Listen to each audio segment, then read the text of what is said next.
Hello बच्चों, मैं हूं मुदिता और आप सभी का स्वागत है मुदिता आईएएस वॉरियर्स में। आज हम कार्यपत्रक 81 सॉल्व करने वाले हैं और ये आपको 3 फरवरी 2021 के लिए दिया गया है। जैसे आपको पता है हम लोग पुनरावृत्ति कर रहे हैं और पुनरावृत्ति में आज जो हमारा पार्ट चल रहा है वो है क्या हमारे आसपास के पदार्थ शुद्ध हैं।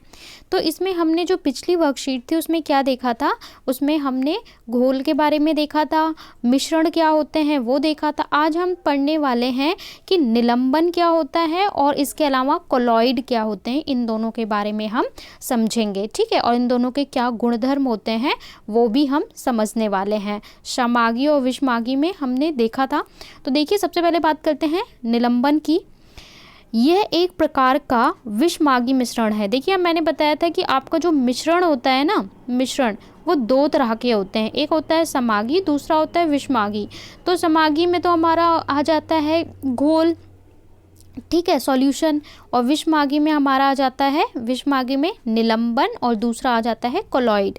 तो निलंबन क्या होते हैं, निलंबन विषमागी हैं और जिसमें विलय के कण विलायक में घुलते नहीं अपितु बिखरे रहते हैं, जिसमें आप देखेंगे कि वो घुलेंगे नहीं, जो कण हैं वो विलायक में घुलेंगे नहीं, जैसे कि जल में रेत, ठीक है। और यहाँ पे किसी भी घोल में क्या होता है, किसी भी विलयन में, कोई भी जो विलयन होगा उसमें 2 चीज़ें होती हैं। क्या होता है, एक विलय होता है, एक विलायक होता है, ठीक है, सॉल्यूट एंड सॉल्वेंट।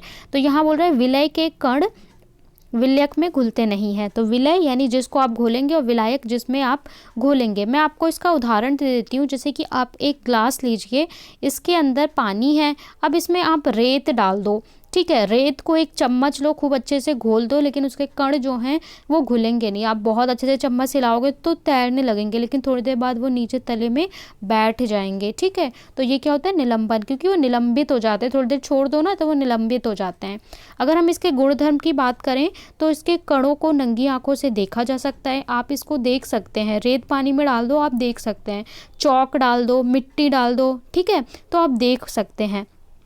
ये एक विषमागी मिश्रण है। तो जाहिर सी बात है जब हम विषमागी के बारे में पढ़ रहे हैं तो ये विषमागी ही है।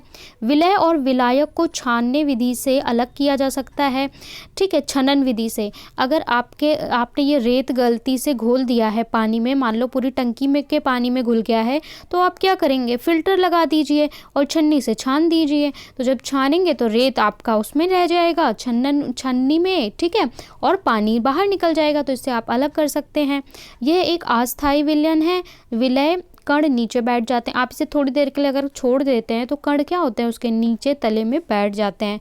कई बार जो पानी आता है अगर रेतीला होता है आपके घर में, तो देखेंगे टंकी में नीचे थोड़ी थोड़ी रेत बैठी होगी, अगर पानी रेतीला होगा तो वो इसी का निलंबन का उदाहरण है। कणों का आकार जो है वो कणों का आकार इतना होता है, ठीक है, कितना होता है, 10⁻⁻⁶। तो अब आगे देख लेते हैं कोलॉइड के बारे में। अब कोलॉइड क्या होते हैं, एक कोलॉइड विलयन समागी दिखता है परंतु एक विषमागी विलयक होता है। तो देखिए ये दिखने में कैसा होता है, समागी होता है, जैसे कि चीनी पानी का घोल होता है ना समागी, वैसे ही ये दिखता है, लेकिन वास्तव में ये क्या होता है, विषमागी होता है। इसके कण इतने छोटे होते हैं कि नग्न आंखों से दिखाई नहीं देते हैं। कण छोटे होते हैं इसलिए हमें नज़र नहीं आते और हमें लगता है कि ये समागी है, लेकिन ये विषमागी होता है। और जब हम इसमें प्रकाश निकालते हैं तो प्रकाश का जो पाथ है वो विचलित हो जाता है। इसका उदाहरण क्या है कि इसका उदाहरण होता है दूध या रक्त।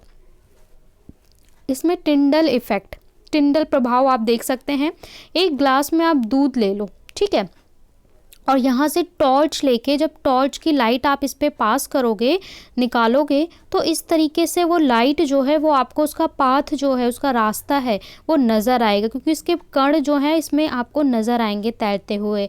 ये इसको हम क्या बोलते हैं, विचलित हो जाता है अपने पाथ से, और इसी को हम क्या बोलते हैं, टिंडल प्रभाव बोलते हैं, ठीक है। जो टिंडल वैज्ञानिक ने दिया था, टिंडल प्रभाव बोलते हैं। तो ये कोलॉइड होते हैं। इस प्रकार से हम पता लगा सकते हैं कि कोलॉइड है या नहीं है।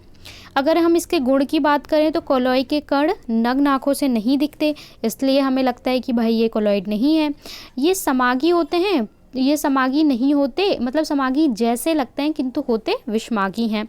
इनके कण छानन विधि से आप नहीं छान सकते। दूध को आप छन्नी से छानिए, उसमें कुछ बचता है, नहीं बचता, इतने छोटे होते हैं उसके पदार्थ। पर दूध में भी तो देखो फैट होता है, प्रोटीन, विटामिन, ठीक है, वसा, कार्बोहाइड्रेट, ये अपारदर्शी होते हैं और स्थिर होते हैं। ऐसा नहीं है कि आपको दूध को थोड़ी देर रख दो तो वो कुछ बैठ जाएगा नीचे, ऐसा नहीं होता। इसके कण का आकार आप देखोगे तो 10⁻⁻8 से -9 के बीच होता है। कोलॉइड विलयन के दो भाग होते हैं। अब इसके दो भाग होते हैं, एक तो होता है परिक्षेपित प्रावस्था और एक परिक्षेपण माध्यम।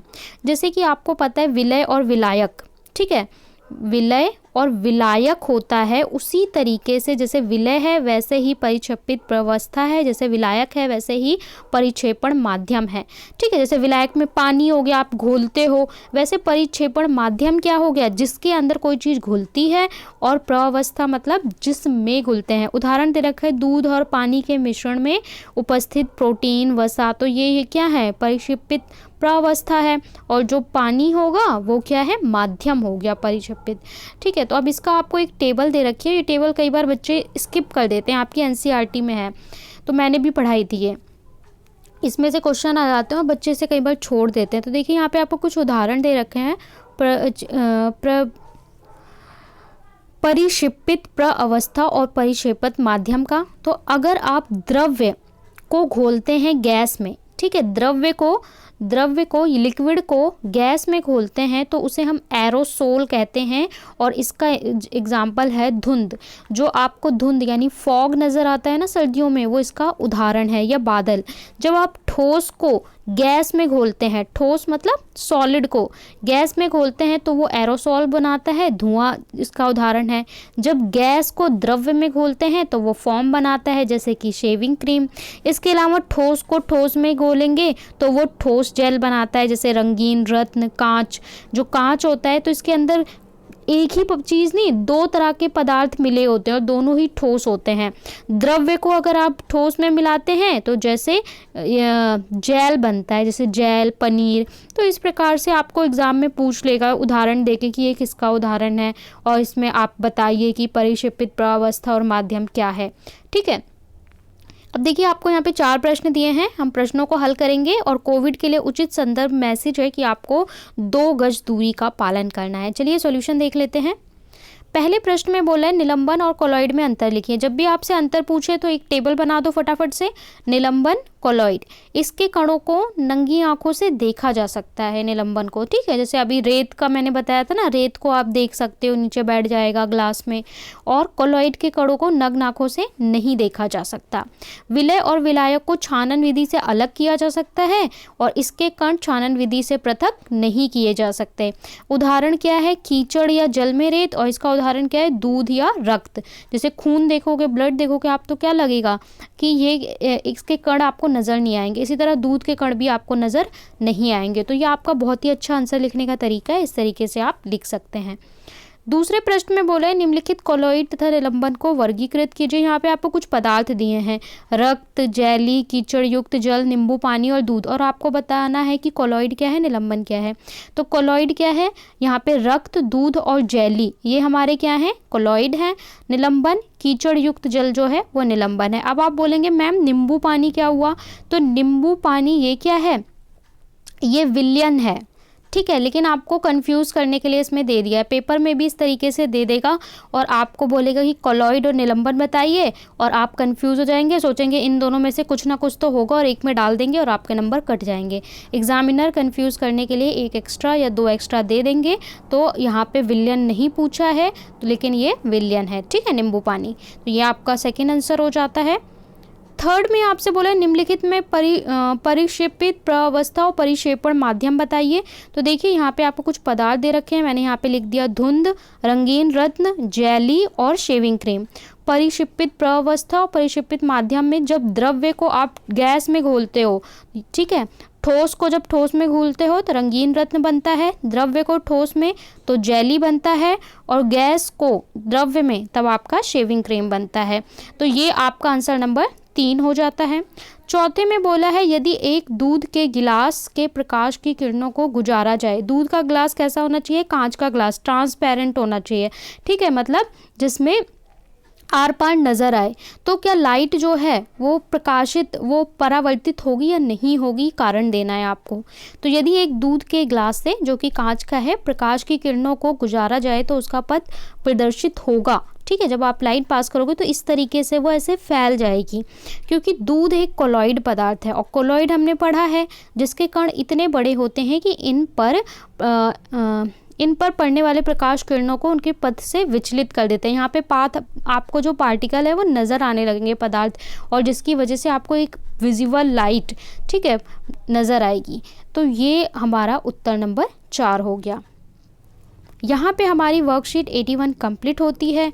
आपको मुझे बताना है कि जो आप साबुन का पानी होता है, ठीक है, साबुन का पानी जो होता है वो कोलॉइड है या फिर निलंबन है। साबुन का पानी आपका कोलॉइड है या फिर निलंबन है, वो आपको कमेंट करके बताना है मुझे।